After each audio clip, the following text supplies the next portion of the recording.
When writing Python programs, there are times you want to iterate over a list and access each item individually. Let me show you.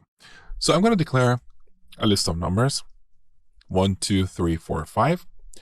Now, if we print this list, it comes out exactly like how we wrote it, using the square bracket notation.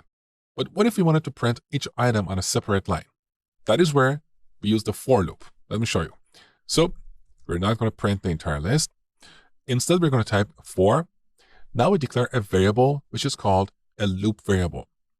Let's call it item. Then we type in numbers. Next, we add a colon to start a block of code.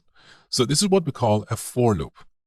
With this for loop, we can iterate over all the items in this list. In each iteration, this item variable is going to hold one value.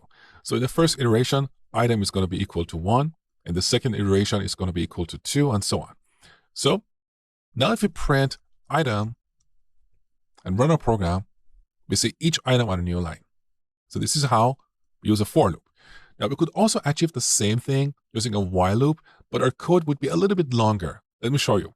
So we would have to start by declaring a loop variable outside of our while loop.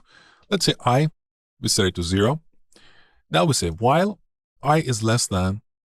Here we need to find out how many items we have in this list. So we use the len function, len of numbers. So as long as I is less than the length of the list, print.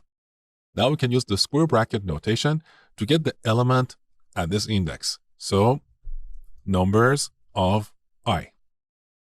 Now we need to increment I by 1. So I equals I plus 1. Let's run the program and see what we get. So we get the numbers 1 to 5. These are coming out from our for loop. And then we get the numbers 1 to 5 one more time. These are coming out from our while loop. Now, if you compare these two approaches, you can definitely see that the implementation using the for loop is shorter and easier to understand. We don't have to use the square bracket notation. We don't have to call the len function.